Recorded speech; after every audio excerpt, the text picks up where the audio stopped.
the first Pathway to CFO webinar of 2015, so I'll say for the final time, Happy New Year to everybody. As you can see, I am joined today by Richard Coningham, who is the CFO for Woosh Wireless and a few other companies, which we'll find out about a bit later. But firstly, good afternoon, Richard. Good afternoon. Thanks for having me. That's all right. Thank you for joining us, and I look forward to the conversation. As some of you may well have had joined us for previous webinars, so I'm just trying to click onto the next screen there, Ian, so I can show the housekeeping, but just a bit of housekeeping for you here, which hopefully you can see on your screen. So you should have a screen there similar with the arrow, so you can minimize that screen by clicking on that top arrow there. For those of you listening live, it'll be great if you could pop a question or two our way. Now, these questions are anonymous, so I'm not going to announce who they're from, but obviously if you've got any questions for Richard throughout the webinar, please feel free to fire them through. Now, I can't guarantee to answer every question, but obviously those that I think are appropriate, we'll try and get into the conversation. So as you can see, tonight's guest CFO is Richard Coningham from Woosh Wireless. Richard, I've known for a few years now, 7, 8 years? Something like that.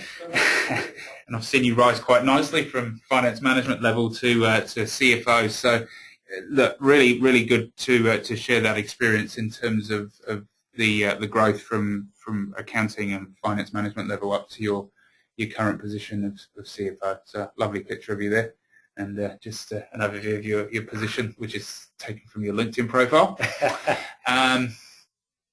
Now, over to you, Richard. I think that the first part of these webinars generally are just a bit of a stage for you, just to introduce yourself.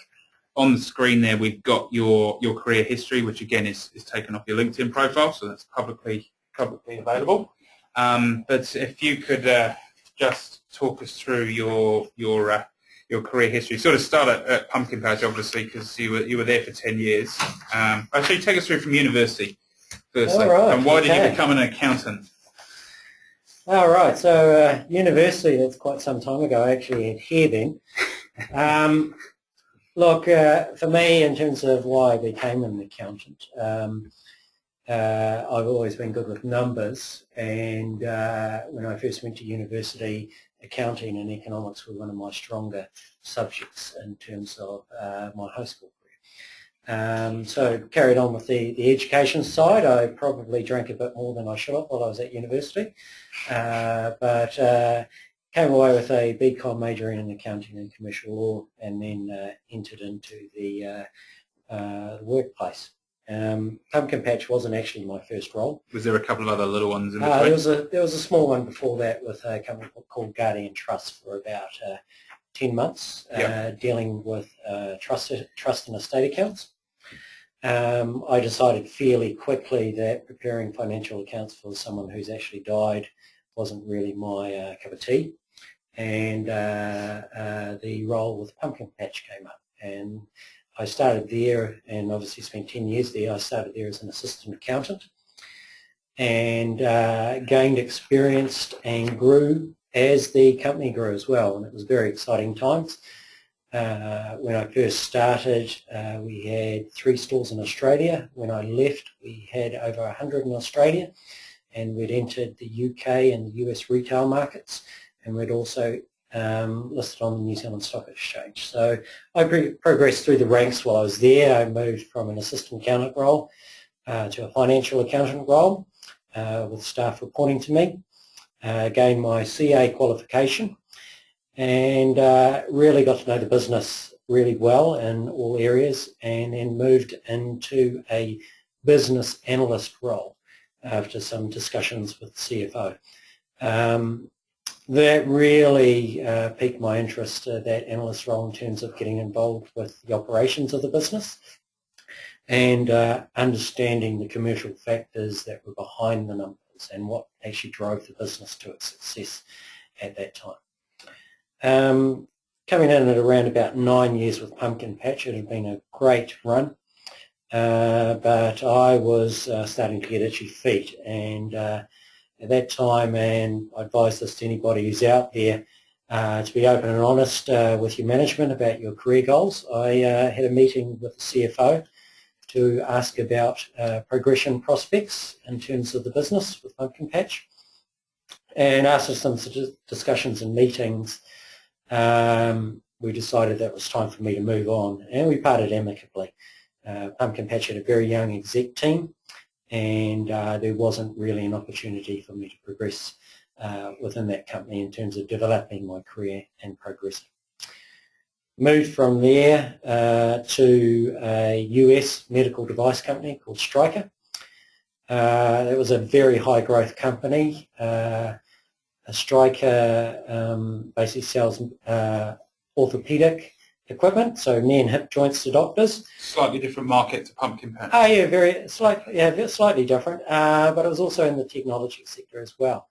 Because it's a medical company from the US, it was on the New York Stock Exchange, and some of their key drivers, Stryker had 26 years straight of 20% year-on-year growth in profits when I joined them. And that was just at the time that the global financial crisis hit, and it was the first year that they didn't make that 20% KPI. They fell just short. Very interesting company, highly regulated, and there was a lot of process that was there in terms of dealing with regulatory authorities, and there was a lot of mandates that came down from the US parent company via Hong Kong to Sydney to New Zealand. It wasn't really although I learnt a hell of a lot while I was there, it wasn't really the right cultural fit for me. I had come from a company where I basically had free rein, and my job description in Pumpkin Patch from the CFO was to go and stick my nose into anything I felt like and question and come up with solutions. And I went from that to a company where I was in a box and I could only do certain things. So I struggled a bit with that, and but learnt a lot while I was there, but decided to move on from there to a New Zealand privately owned company called Real Cold. So those next two roles, they can be put into the same. Yeah, they're concurrent, aren't they? Yeah, refrigeration engineering and Real Cold are one and the same company. They were just in different countries. And I moved there as a finance manager and then progressed into a commercial manager's role. Real Cold was a wholesale refrigeration operation, so dealing with the trade rather than retail customers. And I'd class it, to clarify for the audience, the tradesmen that install heat pumps in your homes and built refrigeration chiller rooms for supermarkets, that's who Real Cold dealt with. They didn't deal with the end users. But it had a very similar operation to retail. It had a branch network, and both in New Zealand and Australia, which was something I was very familiar with from my days at Pumpkin Patch.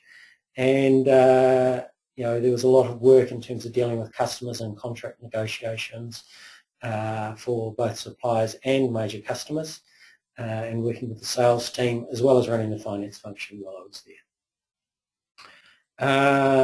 After about 3.5 years, I was approached about running the finance function for Woosh Wireless in New Zealand, and having never worked in the telco industry, I saw this as an opportunity and a challenge to become familiar with a new industry. And also the telco industry is very closed in terms of opportunities coming up. Normally most telcos will look to hire someone from a telco background, so this was an opportunity for me to move into that area. And within 10 months of being with Woosh Wireless, I was promoted into the CFO role, not only for Woosh but for its parent company, a company by the name of Craig Wireless, who operate in the US and California, but are listed on the Canadian Stock Exchange. So tell me how, so obviously GM, as we can see there, GM Finance 10 months.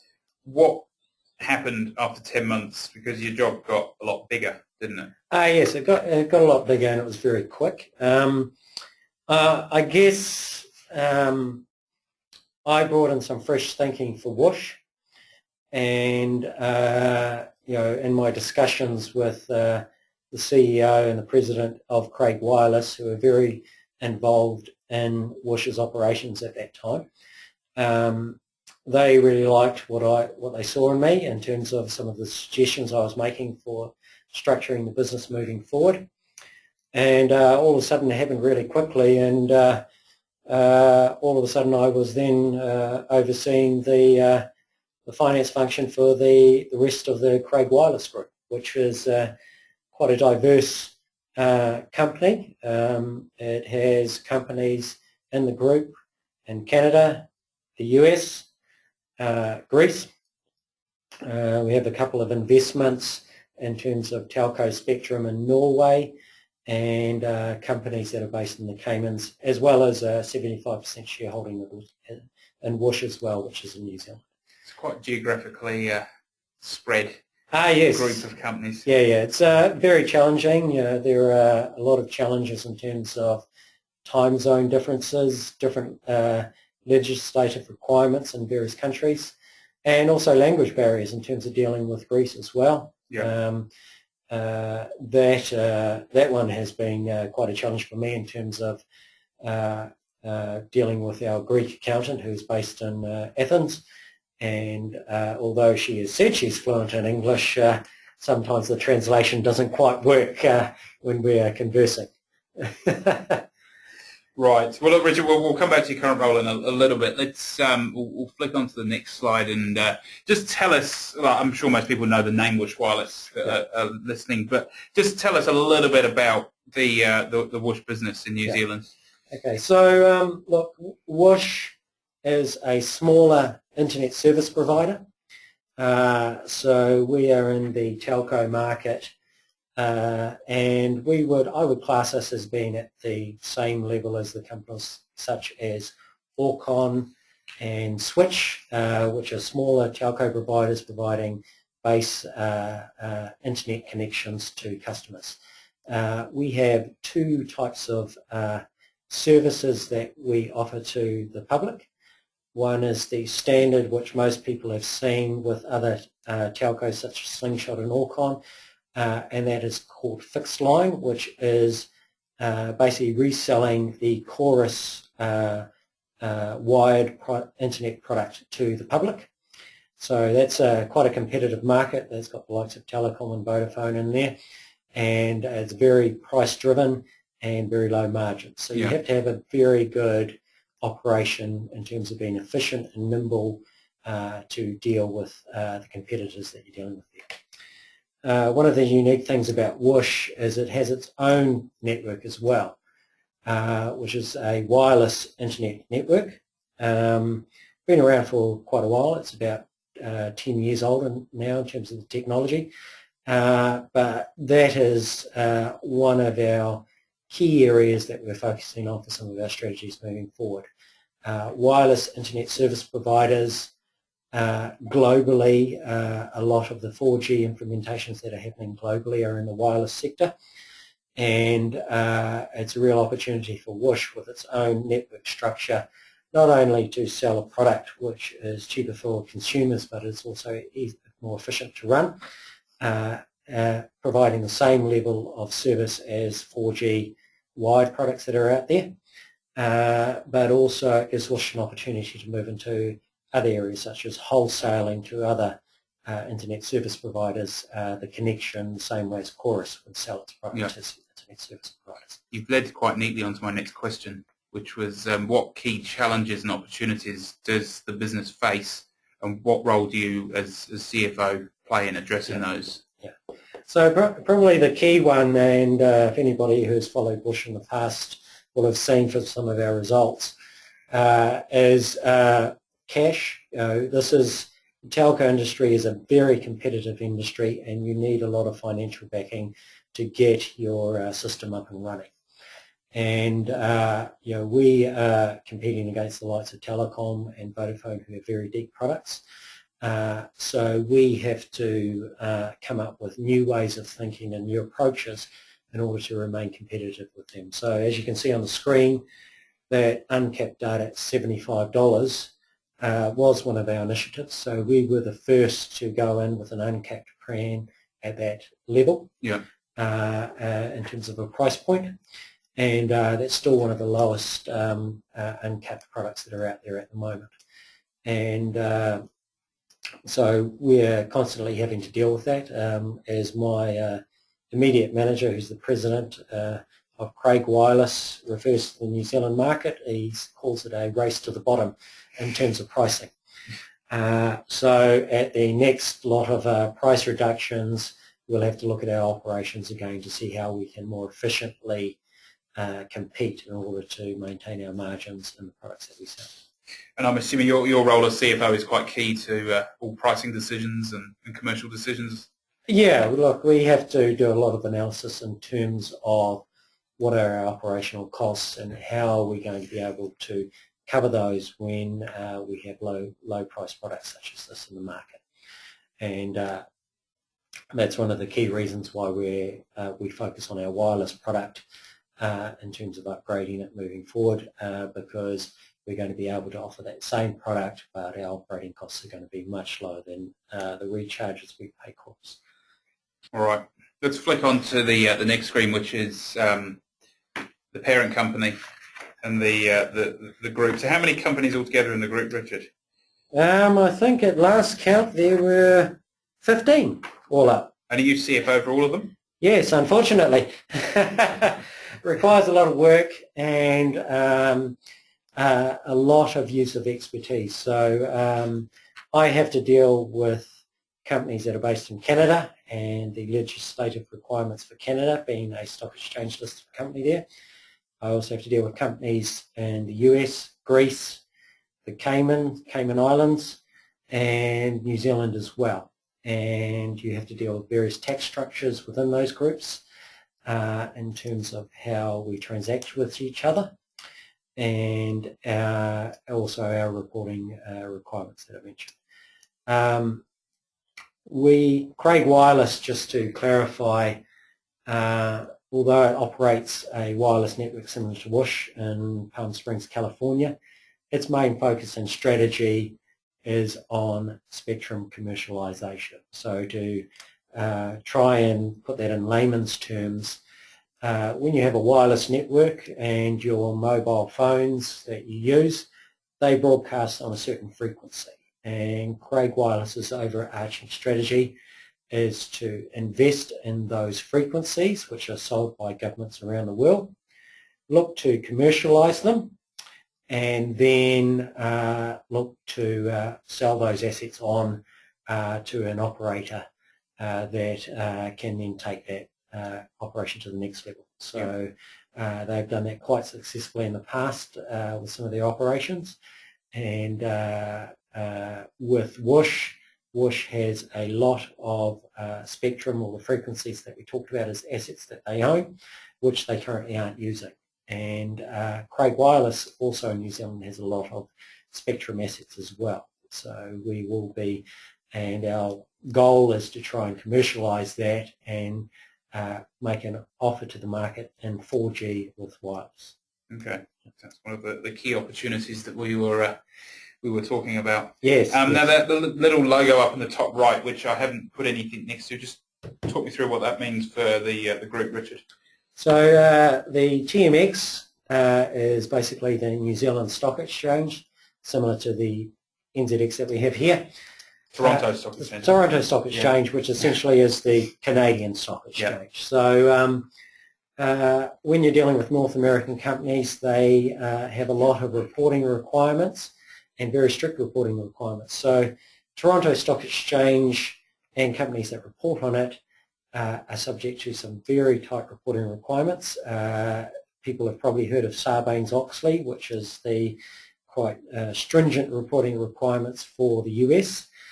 Canada has a similar set of reporting requirements called Section 52109. Sounds awesome. Yes, but it is awesome, and it's basically the same reporting requirements that you would need to do if you were in the US with Sarbanes-Oxley. Yeah.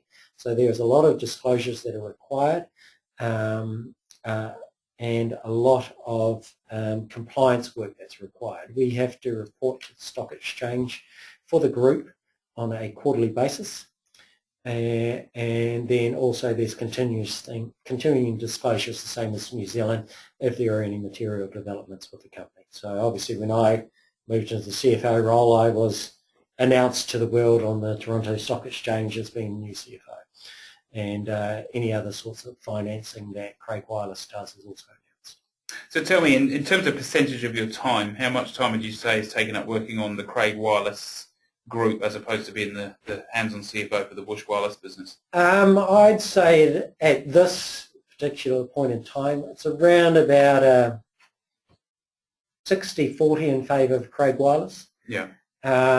We're quite lucky with Woosh. We have a very good finance function here, and we've spent the last year upskilling the staff and also reviewing the processes to make things more efficient for the staff in New Zealand. So as a result, I can essentially leave them to run and just keep an eye on what's happening.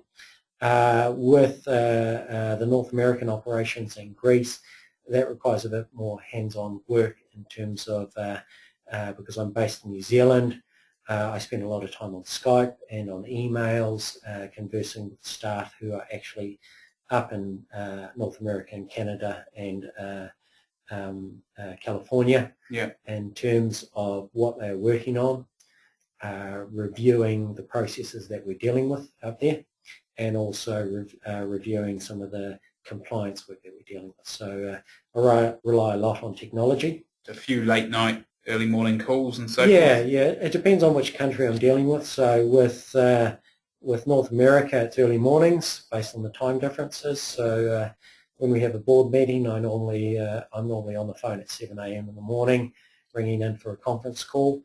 If I'm dealing with Greece, that's an evening call based on the time differences in terms of dealing with the staff who are in Greece. All right, let's flip on to the next page. Your role as CFO. Now, I've taken that quote straight off your website, actually, which has got your old job title on it, hasn't it? But, yes. Let's talk me through. So your role is, obviously, you've given us a good overview of the company and the group. That obviously picking up on your quote there. Just summarise your role as CFO for the group. Okay. So look, my role, I see it as a partnership for the business. And also partnership for the CEO and the President, who I deal with regularly.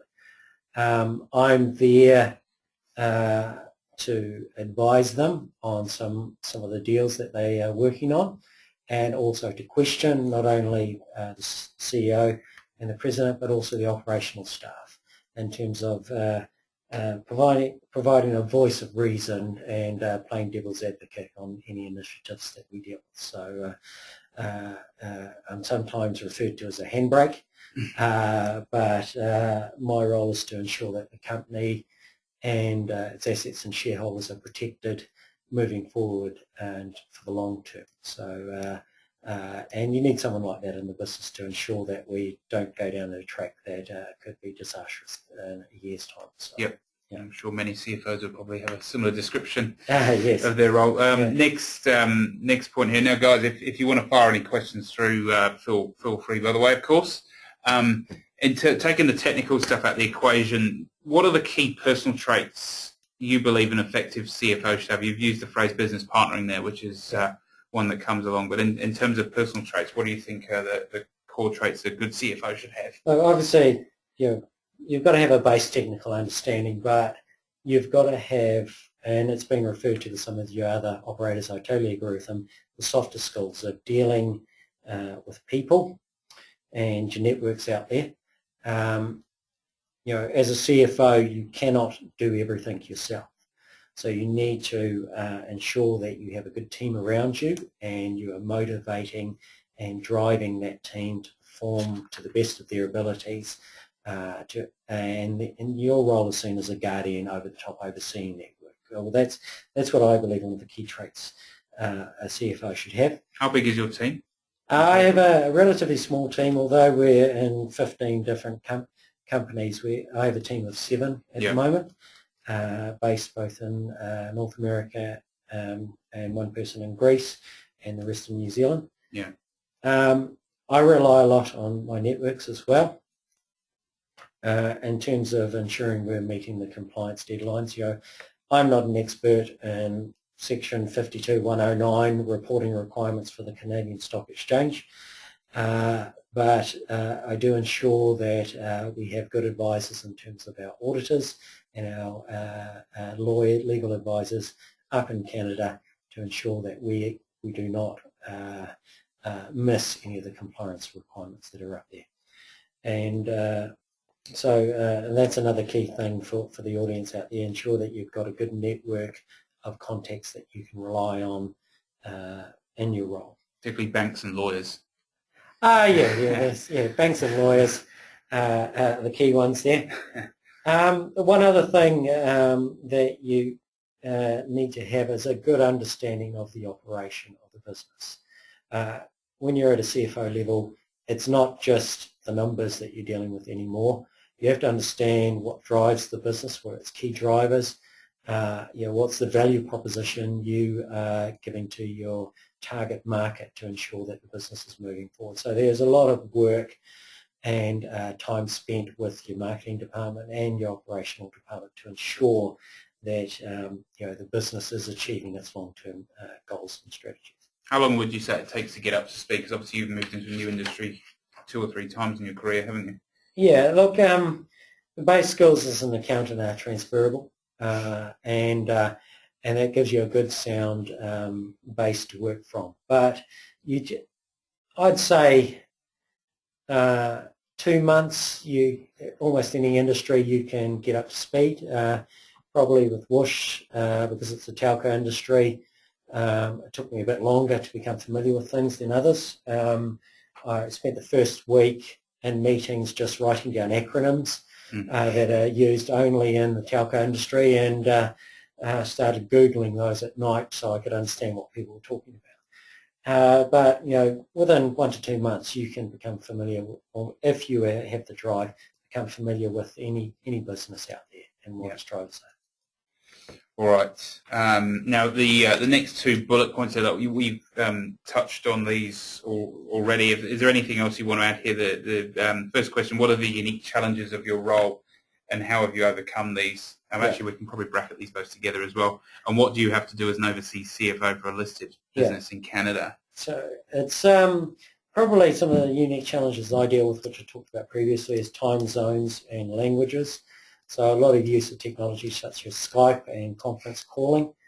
In terms of the language side, it's can be quite difficult. I've taken to using Google Translator for some of the Greek documents I receive, which is quite, but again, that's using technology. You have to make sure that your communications are very clear and simple to follow, particularly with people from differing language backgrounds. Yeah. So that is a big challenge, and sometimes we've had a delay in terms of comprehension just because of the language barrier that's there. In terms of the listed requirements in Canada, we talked about it. I rely a lot on our legal advisors and our auditors who are based in Canada to ensure that we meet the requirements of the TMX that's based in Toronto. And look, I generally start my discussions when I'm talking with suppliers along the lines of, look, I'm not the expert. I'm here to ensure that the company meets its requirements. You're the expert. I'm going to rely on you. I expect you to inform me if we need to address something. Yeah. And open and honest dialogue on that basis always works very well. So really, it's forming good, healthy working relationships with those external advisors. Yes. In obviously the different countries around the world. Yeah. All right, on to the next screen. This is a part I ask all CFOs in these webinars. So the jump from being a good old accountant into a CFO role, because it's a career step a lot of accountants I work with want to make. For you personally, how did you put yourself in the position to be considered for your current role, firstly? For the current role, I think it was a case of, and this is a suggestion for everyone, speaking up. Don't be afraid to question the status quo, and don't be afraid to challenge people on processes that are in place. With Woosh and Craig Wireless, I've found why are we doing this, the question why are we doing this, very useful, and most of the time the response has been that's the way we've always done it. Mm. And and then when you ask the secondary question, what value does this add to the business? We've found on a lot of occasions that there is no value being added, and as a result we've eliminated a lot of steps and procedures which have allowed us to operate more efficiently overall in the business. So it's make suggestions, don't be afraid to speak up and question, no matter who it is, and asking the question, why are we doing this? Yeah. Yeah. So your move to CFO was somewhat different, and it was internal, wasn't it? You were already in the business and yes, sort of jumped to CFO. How did you find the jump from an accounting role to your first management role then? Was that pumpkin patch or was that? That happened while I was in pumpkin patch, and luckily for me, when I was there, I was at pumpkin patch before the GFC hit, so it was fun times and we were expanding and growing, unlike how they're operating now and then what you see in the news. Pumpkin patch, while I was there, developed a management training program. This hooks on quite nicely to this next bullet point, actually, Richard. So what did you learn in your earlier years of training that helped you get to where you are today?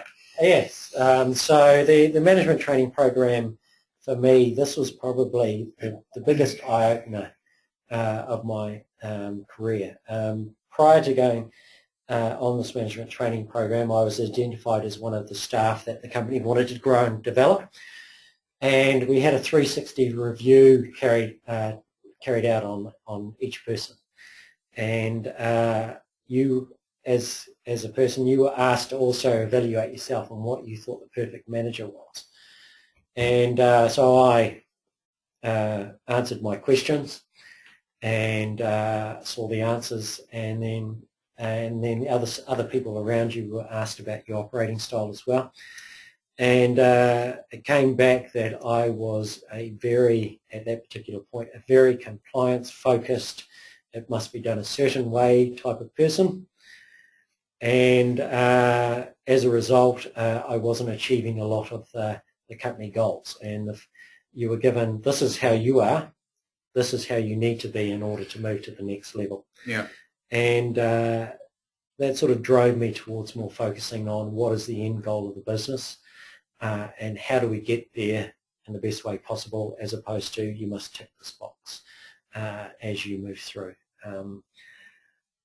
Interesting times. I took on management of staff while I was there, and luckily I'd had that training before I started to deal with staff, because I'm sure if I hadn't, there would have been some very good people that I was dealing with that the business would have lost with the more stringent view that I had originally. So which would have gone down well at Striker by the sound of it. Yes.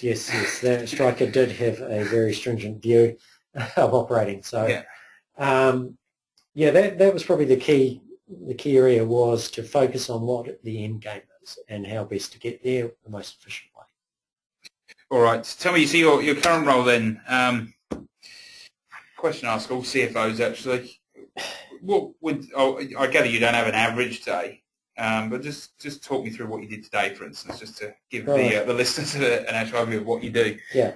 Look, because of the time differences, the staff that I deal with in the company over in North America are about 6 hours ahead of me. So I would spend the first couple of hours of each day when I get into the office reviewing emails and correspondence that have come through from North America, and responding where it was needed or contacting staff. So most of the time I will Skype the staff in the States because it is free as opposed to a call, but if we require a group meeting, we'll probably do a conference call. Yeah. And we'll address the issues of the day for North America normally in the morning, and then in the afternoon I'll start looking at Woosh and what we're dealing with Woosh in terms of the issues for the day. So my staff, I operate an open door policy, so the staff in New Zealand that are by my office will come to me any time if they've got an issue, and then the standard response will be, well, what do you think it should be, how we should approach this? And if they haven't got a suggestion, I will send them away so that they do think about things before they come in and ask for an answer. And and then I'll spend the afternoon dealing with Woosh, and then sometimes in the evenings at home, because I'm a technology company, we can connect from anywhere in the world. I will log on from home to deal with any matters that I haven't been able to get to during the day. How much accounting do you actually do now? Maybe 20%, 30%, I'd say. Most of it is more operational now and process areas. The accounting that I do deal with is more reviewing the work of the financial accountants that I have, and checking to ensure that they have covered all of the bases that need to be covered. Yeah. All right. Question for the targeted at the audience here, who are on the whole developing accountants and hopefully working their way up to a CFO role in the future. When you've obviously hired a few staff over the years. Yep. When you're recruiting people for your team, what sort of what people do you look for, and what sort of backgrounds and personal traits? Look, for me, because I've been across a wide range of industries now. The background so much in terms of the industry that you've been in isn't really as important to me. It's more, you've got a base, if you're a CA, you've got a base level of knowledge. The key attribute for me is probably, have they got the right attitude? Yeah. Now, for those that are wanting to move to a CFO level, you've got to be a confident person. You've got to back yourself. And for me, I normally see that coming through very quickly in the interview stage, whether you are the right person for the role.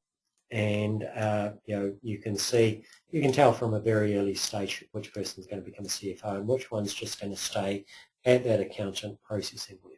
How can you tell from looking at someone's CV? Obviously, that you're using us as recruiters, of course, that's our job to sort that out. But how can you tell looking at someone's background if they're worthy of meeting? Growth in their responsibilities over time. You don't necessarily have to move from one company to another, but the achievements that you've listed are very important. Yep. And what are the types of responsibilities that you deal with on a day-to-day basis, and has that progressed from a year ago, 6 months ago, in terms of your role? So if the recruiters look at my CV, for example, yes, I've spent 10 years at Pumpkin Patch, but I have split out the various roles while I was at Pumpkin Patch and the responsibilities and achievements within those roles. So they can see I was an assistant accountant, I moved into a financial accountant role, then I moved into the business process analyst role from there. Yeah. Good to hear you say that, because as a recruiter, I always tell everyone, particularly when you're looking at managerial roles, get the achievements on the CV, because it's a CFO's job description from one company to another probably stays quite similar, but it's what have you actually achieved. Yeah. So all right, on to the next the final slide. A mentor. Have you had a sort of official or unofficial mentor in your career to date?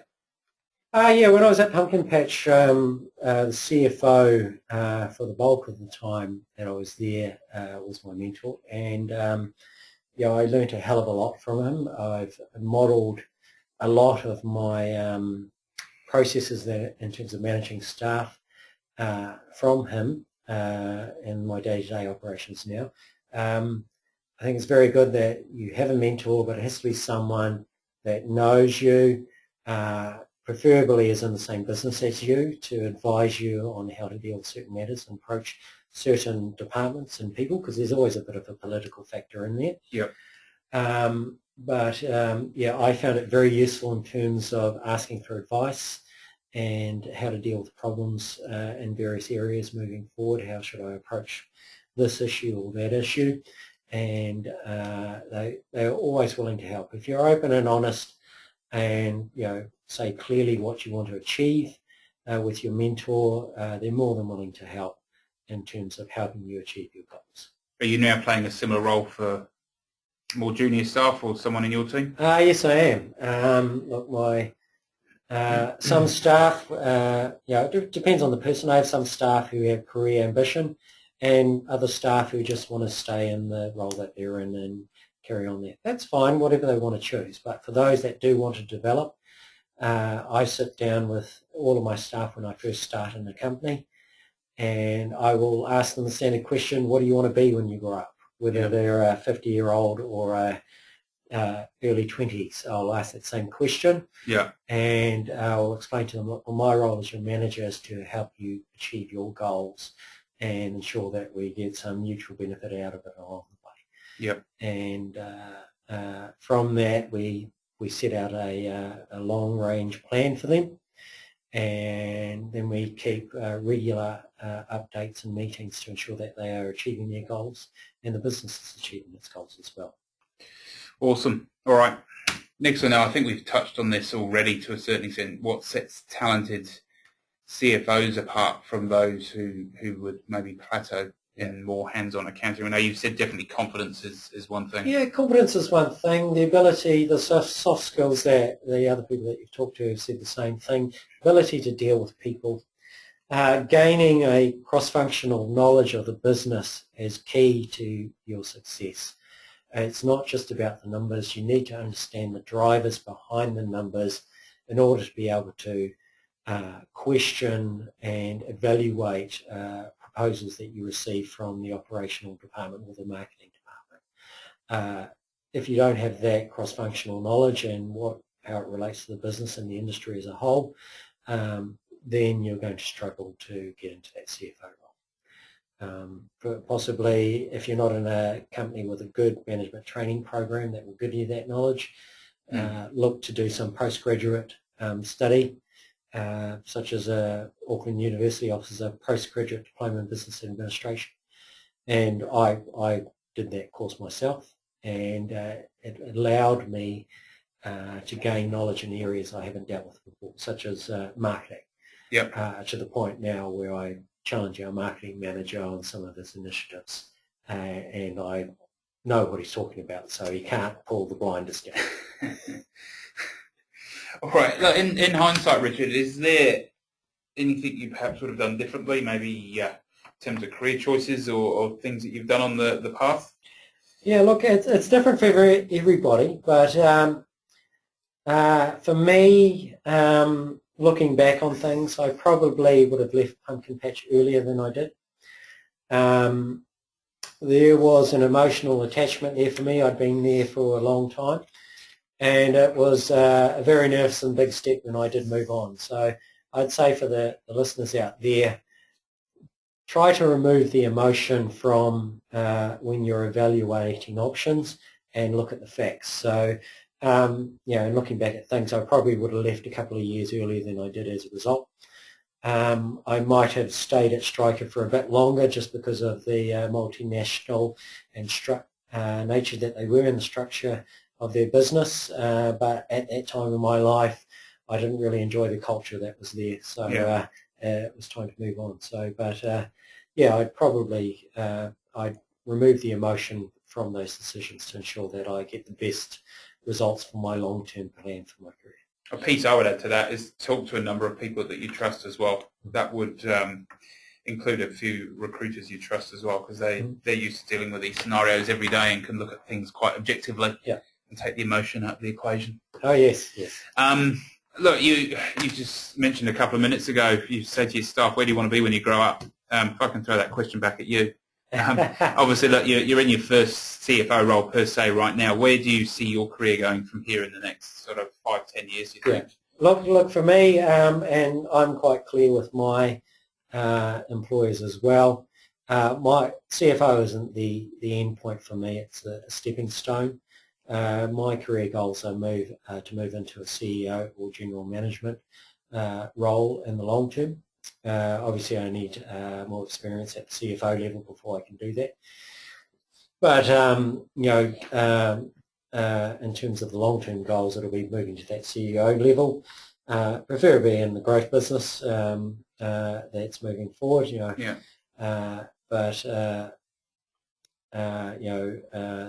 The experience that I've gained and the roles that I've worked in to date allows me, I believe, to move into almost any industry quite easily and add value to the business for not only employees but shareholders as well moving forward. All right, awesome. Thank you. Last question. Actually, it was on the previous screen, wasn't it? One piece of final advice to wrap up, to take away for the today's participants and the people listening on the recording, Richard. Yeah. Look, I'd say, back yourself when you're talking to people. Several pieces of advice. Back yourself. Don't be afraid to speak up and question processes and also incumbents, to ensure that you understand not only the business but you're questioning the processes that are followed. And look, don't be afraid of new opportunities as well.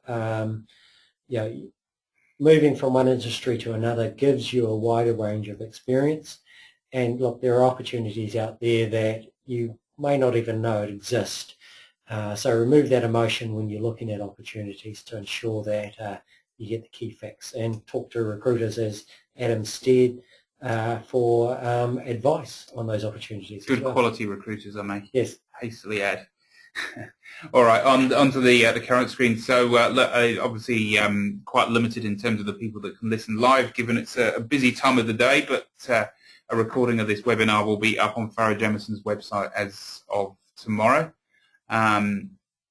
Any feedback, as always, is more than welcome. Obviously, this is a fairly new initiative, pushing these webinars out on a regular basis, and we like to know they're warmly received. So if you've got any feedback, good, bad or ugly, feel free to email it through to me. My email address is on the screen there. I've got the next scheduled Pathway to CFO webinar on for next month, so it'll be about this time next month in March, probably about the third week of March, when we've got a mouth-watering prospect from My Food Bag. The CFO, Kieran Anderson, is scheduled to come and talk to us, so a fast growth, exciting Kiwi business. So look, Richard, thank you very much for your time today. Great to talk to you. Well, thank you. And get your thoughts, and anyone that's feel free, I'm sure Richard will welcome LinkedIn requests to connect. As you said, your network is always good. Yes, and you've got a very, very good LinkedIn profile, which is always good to see. So look, thank you for your time today. Okay, thank you. Thank you.